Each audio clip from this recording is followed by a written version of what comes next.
Hello, and welcome to the Say Yes to Holiness podcast. I'm Christina Simmons, your host, and today I have the pleasure of sitting down, or actually, you're standing up and I'm sitting down, with Kris Frank, who is the Chief Mission Officer for the National Eucharistic Congress. Now, a lot of you might have kind of vaguely heard about the National Eucharistic Congress, or you might be all in because of the great work that they're doing in helping us prepare during this parish year to be able to go and participate in the Congress next July in 2024. But without further ado, Kris, thank you so much for coming on the podcast. Welcome. Oh, thanks for having me. It's great to be here. Well, before we jump into all of what is going on with the National Eucharistic Revival, would you just share a little bit with our listeners some highlights from your own faith journey, and especially how you got to be doing what you're doing right now? Because it's not Oh, exactly what everybody does. yeah. I would love to, and I'll try not to take up all the time. But I grew up in a small town, Ohio. Uh, Great family, Catholic school, kind of just the traditional Midwest upbringing. If you've seen the movie The Sandlot, that's kind of like my childhood. Um, then I was in high school. I was really fortunate to again not only have a great family, but specifically have a religion teacher who kind of poured into me, Mhm. and he was the one who really kind of opened my eyes to Jesus being more than just a subject that I learned about in school, but also introduced me to what faith really could be and how that could impact an individual's life. And so I really kind of sat under his tutelage and learned from him. He introduced me to Francis University, where I ended up going to college, and from there, God just kind of took my life in a whole new direction. I actually went to college as a pre-med student, Mm. and my goal for Franciscan, as a little tangent, was to go for a year because, again, I knew Jesus was important, but I also wanted to have the college experience, whatever that meant. And so I was like, I'll go learn about Jesus, and then I'll go to a school with maybe more notoriety around, biology or pre med or whatever it might have been. But once I got to Franciscan, got to cold, changed my Mhm. major from biology and pre-med studies to theology and catechetics, and ultimately ended up studying to become a youth minister. And Mm. then for the next 10 years after I graduated, that's what I did. I served parishes in Florida and in Houston. At that time, started by the grace of God getting involved with other apostolates and organizations, doing some speaking and Mhm. taking on things like hosting conferences and camps, and very blessed in that way that I, for whatever reason, was chosen to partake in some of those ministries. And then God called me to be a missionary. I served for a nonprofit that brought the gospel to inner city teenagers and inner city families. And I did that for 6 years, until recently, until uh, God just started doing things. And it was a wild transition. And I won't give you all the details, but the Congress ended up calling Tim and Joel and some of the guys I work with now, and just had some great conversations with them. And we weren't really sure what God was doing, but the pull, and the desire to team up with this new movement was there from the start. And I wasn't looking for a move. I wasn't looking for a change. And yet I think God knew what He was doing. So just this last February, so about 7 months ago, made the jump over to the National Eucharistic Congress team, serving to help the revival, and then of course the Congress, as you said, which is happening and partaking in Indy next summer. Mm. So I happen to know of Vagabond Missions where you were, Mm-hmm. and one of the things that always appealed to me about Vagabond was the fact of the focus is on the relationship ministry, Yeah, right. building the relationship, and then accompanying one another, and that's one of the things that I keep praying for the Eucharistic revival to be able to have that opportunity to be able to do that. And, so as the chief mission officer, your title, um, you know, what are you hoping for the Eucharistic revival, especially how it might impact the lives of us everyday Catholics sitting in the pews here in the United States? Yeah, and that's such a great question, and probably offers an answer that's going to take up more time than I'm going to give it. But ultimately, I really hope that we see actual revival. I think we may hear about the Eucharistic Revival or the National Eucharistic Congress and think that these are just moments within the church, and in some ways they are. But revival doesn't just happen because we put revival on a piece of paper and say that we're now in revival. Revival happens because God's doing something new in his church. And I really feel like what we're doing now isn't so much us saying we're in revival, which I do think God's doing some of that. But I think the better way of kind of looking at this moment and what I hope to see in the church is that we kind of take on this position or this disposition where we open our hearts so that God really can bring about revival in a new way, that we see our communities really thrive. We see people come back to the liturgy. We see people have greater devotion to the Eucharist. And that through all of that, as we experience God's love more intimately, we can then bring that to other people.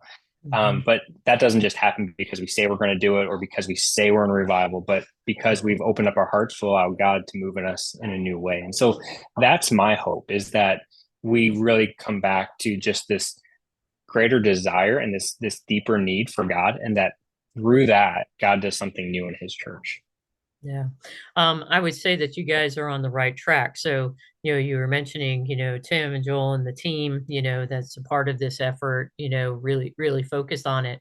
And I would say it's that gathering of like-minded individuals who are being inspired by the Holy Spirit to put it all on the line, and to go forth. But you guys put out a beautiful holistic plan of how it is that we need to be intentional. And, there's those 4 pillars of the revival, about reinvigorating worship. And you talked about that, coming back to the mass and really, stepping into those moments of personal encounter, which so often happen in adoration, and then engaging in robust formation, then sending out Catholics, particularly as missionaries. What I want to talk to you about today specifically is in the robust formation piece, and why you felt that, or the group as a whole feel that this is absolutely critical in order for a spirit of Eucharistic revival to really develop. Sure. And there's a lot we could say here, but Oh, sure. I have a mentor who used to just always say, what you think about, you care about, and what you care about, you chase. And so we want to make sure that people are properly formed with this central teaching to Catholicism, so that if they start to think about what we really have in the Eucharist and the gift that we have in the Blessed Sacrament, that it stirs our affections, and then our movements and our promptings of life follow accordingly. And so we really want to make sure that when we talk about the Eucharist, that people know what we're talking about, because we might know, as people who are on this podcast, that when we talk about Eucharist, we're talking about the body, blood, soul, and divinity of Jesus Christ.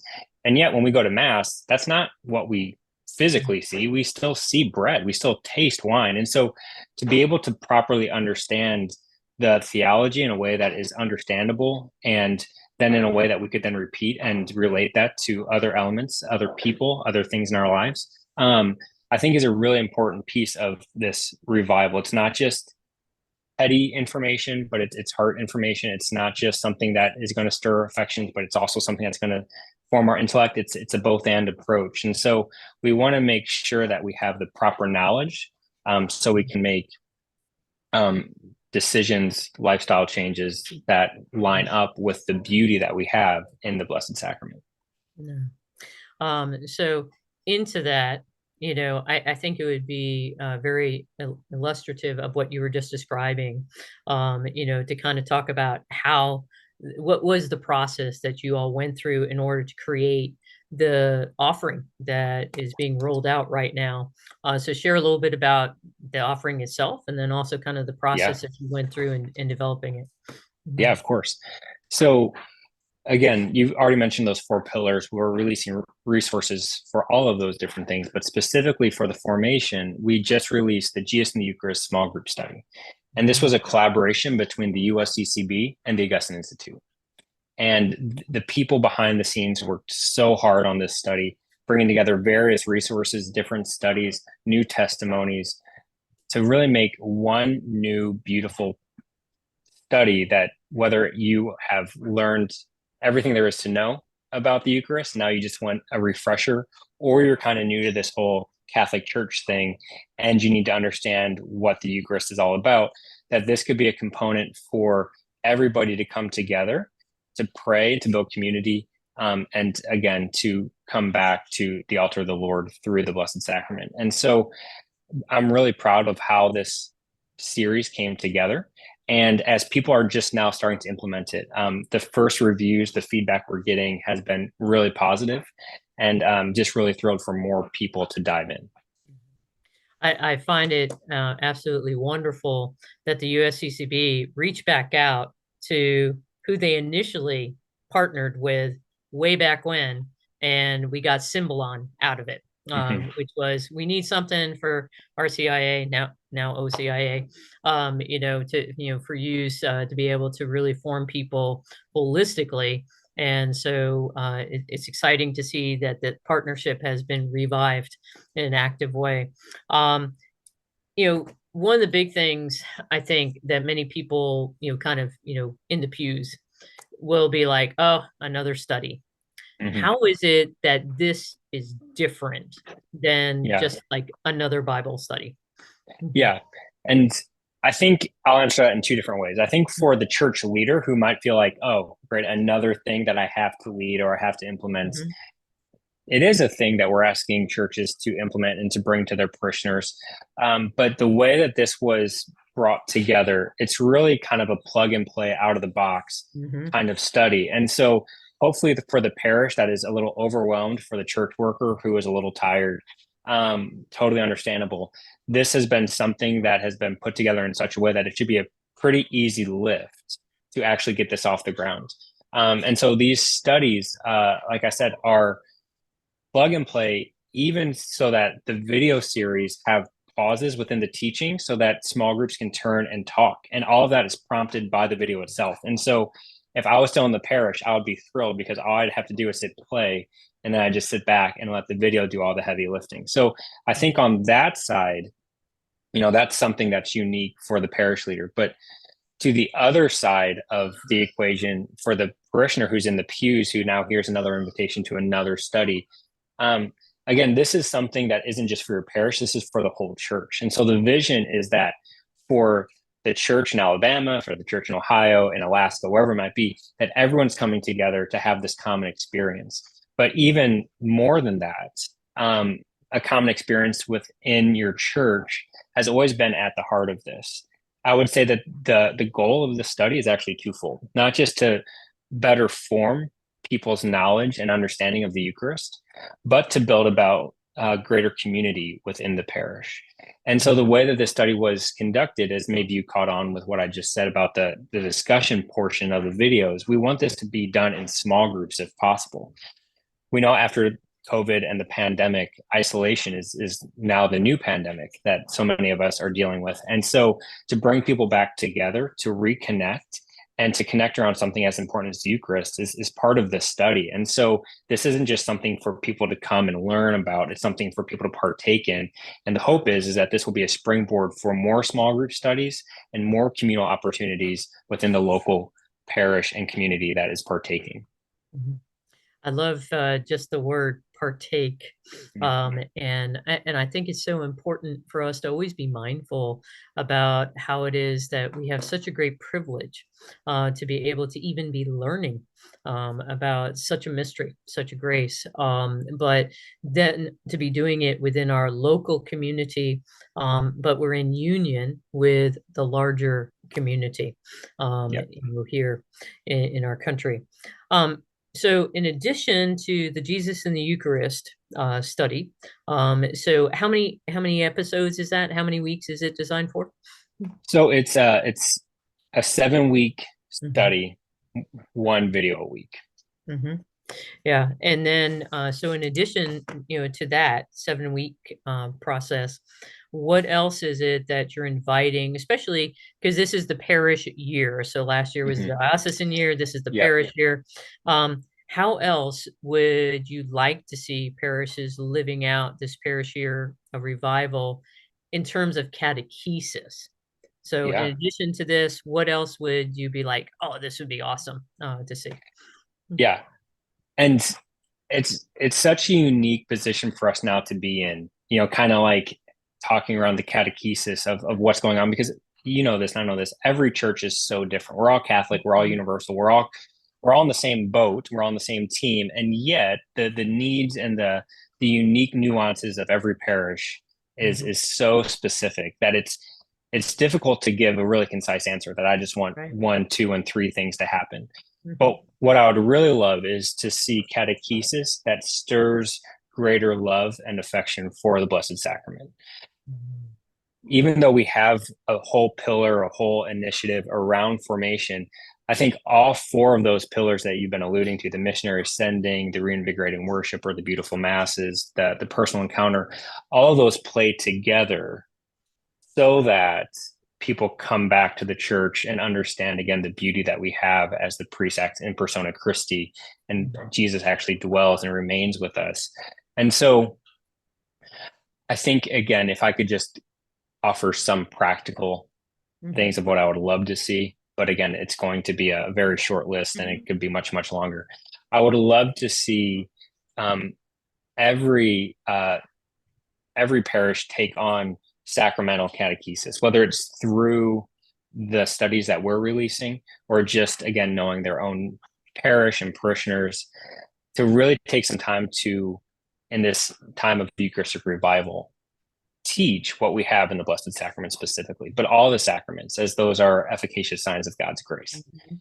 I would also love to see more opportunities for people to experience God's grace through the sacraments. And that's why, again, part of those other initiatives are personal encounter nights, which are adoration nights, Mhm. or inviting parishes to offer different opportunities to allow people to get involved with the liturgy or to renew their liturgies a bit, whether it's through a new preaching series or just something as simple as Mhm. looking at the altar cloths and maybe refreshing those a bit if they're a little old.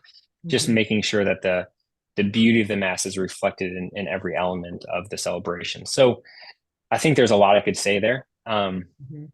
But I think those two things specifically, just great catechesis and teaching around the sacraments, and then greater opportunities for people to partake. If we could do that as a church, man, the grace that would be available would be Yeah. incredible. Yeah, it ties into for me what has been key in my own ministry was so back 2011, forming intentional disciples, Sherry Waddell. But the statistic that broke my heart still continues to break my heart because if anything, I think it is actually probably increased.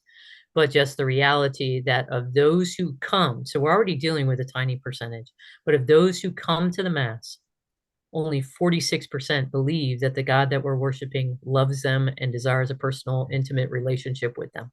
Mhm. And that just broke my heart, and that has been like my why do I do anything that I do? And it's to help Mhm. people be able to come to know God's love and be able to enter into that relationship because it's been completely transformative for me, as obviously it has been for you as well. Right. Um, so from all of that, my question is, you know, long-term fruits that you're hoping will come out of this. You gave some practicals about what you would see at a parish level, but within the personal level of those who are living it out, a Yeah. Eucharistic spirituality, what are you hoping might result? You know, be the Yeah. springboard that this happens. Yeah. Yeah. And that's the ultimate question. And just so you know, that's what gets me excited about this moment in the church. I didn't jump over to this team to be a part of a 3-year initiative of the church that's just going to come and go. We want to see long-term fruit, and we think it's going to take um, a lot of helping hands to continue to keep this fire burning. And so our hope is that this is the start of something new within our church. And specifically, what I would love to see is exactly what you were alluding to. I would love to see this lead to a more personal and communal intimacy with the person Mhm. of Jesus. That it's not just a heritage that people are born into. That I'm Catholic because my parents are Catholic because their grandparents were Catholic, and all that is beautiful. But that there's a personal ownership that Jesus died for me, that God so Mhm. loved the world that He gave His Son for me, but that the Eucharist reveals that Jesus so loved the world that He was willing to stay. And now I can go encounter Jesus every single day in the Blessed Sacrament at my church, or just in a moment of prayer in my house when my kids are screaming upstairs and I'm a little overwhelmed because of work or because of whatever drama is happening in my life, that I can just take some time and reflect on the truths of God and allow that moment of silence to be something that kind of serves as a buffer from some of the ups and downs and kind of keeps me buoyed from some of the hardships of life. So I think that that's part of it. And again, the natural second step of that is that love embrace becomes love extended, that we would take that love and intimacy and then share it with other people.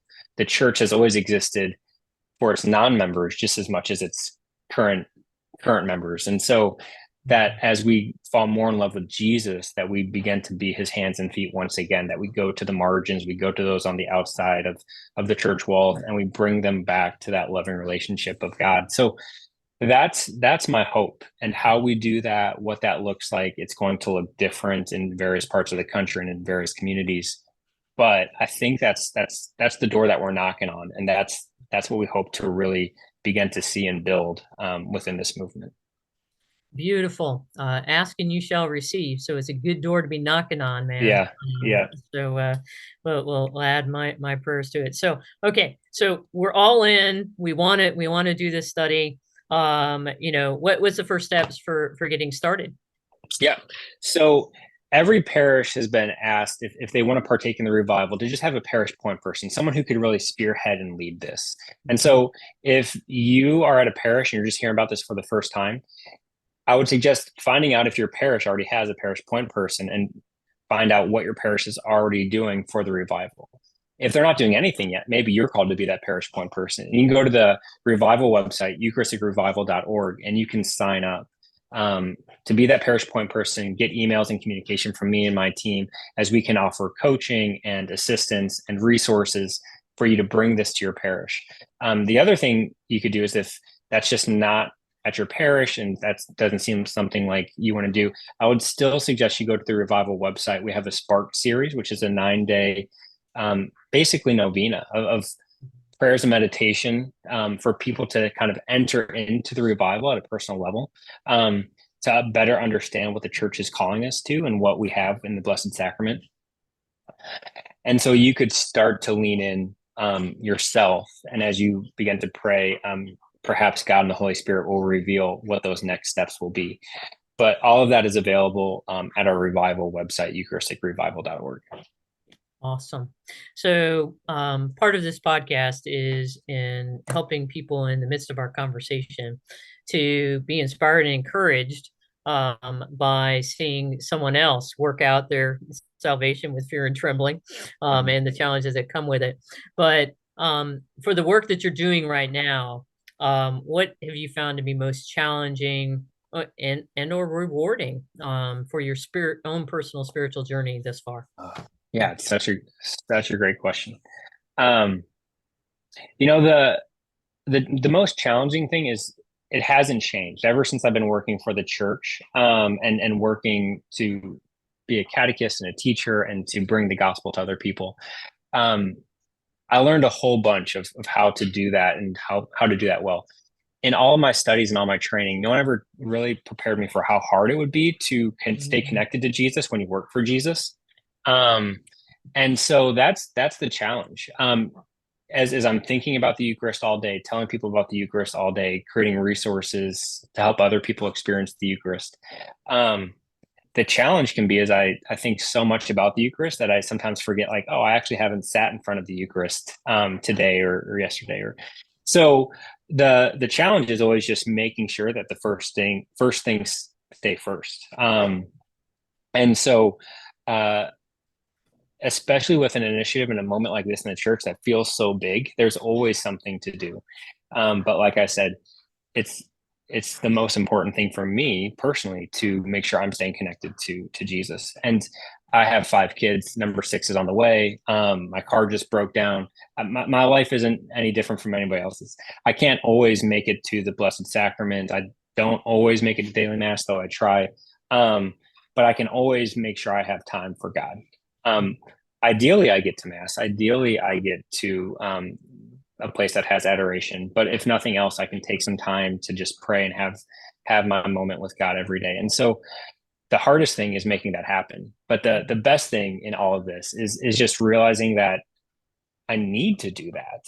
And nothing really opens my heart to God like me getting to serve in this capacity. I'm pretty convinced at this point in my life, the reason God has offered me opportunities like this is to keep me close to him, because I think if I wasn't working for the church, I just know I'm prone to wander. And I think this is God's way of keeping me on a short leash. And so working in this capacity, and again, seeing people's need for the Eucharist has helped me understand my own need all the more, which has given me a greater desire for prayer and a greater desire to get to daily mass and to get to the Blessed Sacrament. So I'm incredibly overwhelmed by my small part in this moment, but completely and utterly appreciative of what God's doing in this time, because I feel like the revival has been such a blessing for me. And even some of those things that I've known for so many years because of the classes I've taken or the things I've been a part of are coming to life once again. I feel the revival and the renewal in myself as I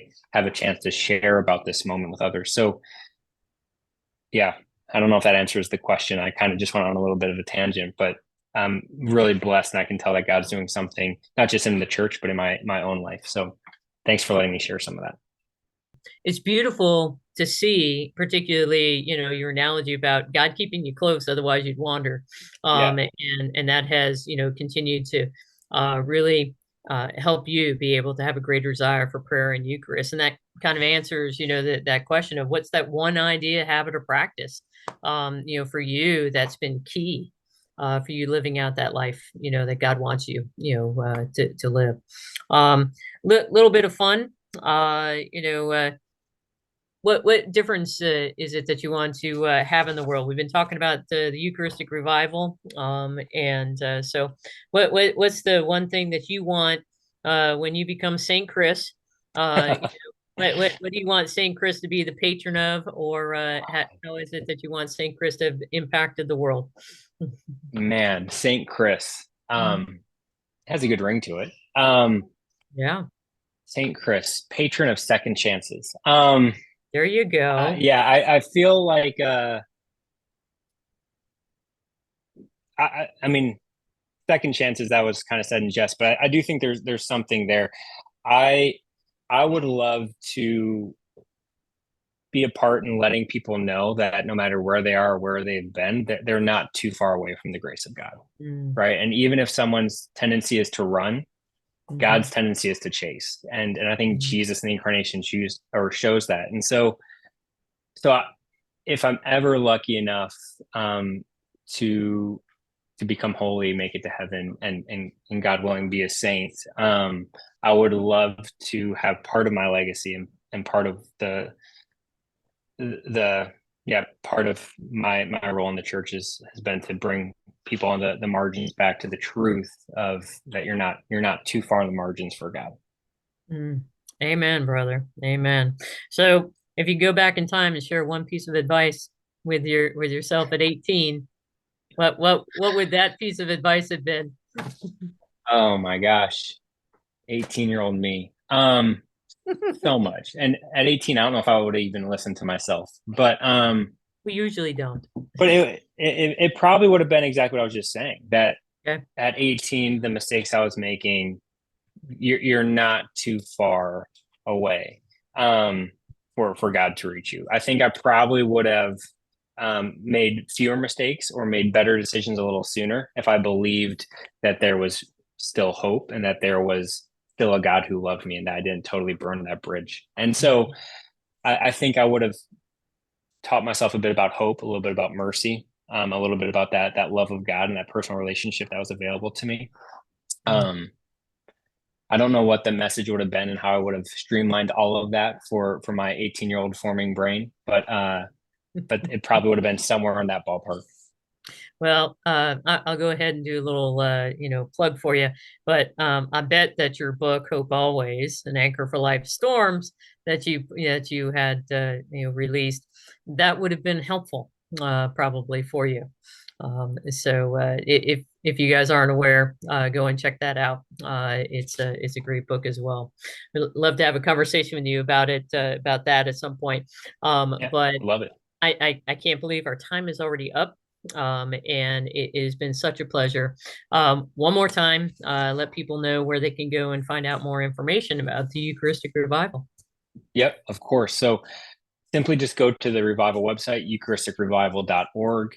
And from there, you should be able to find all sorts of information, not just about the small group study, but about what the church is doing in this time of Eucharistic revival. Mm, awesome. Well, thank you so much for your work, Kris. And for everyone else out there, know that we can make a difference as well. So keep doing whatever it takes so that together we can tell the master of death, not today. God bless everybody.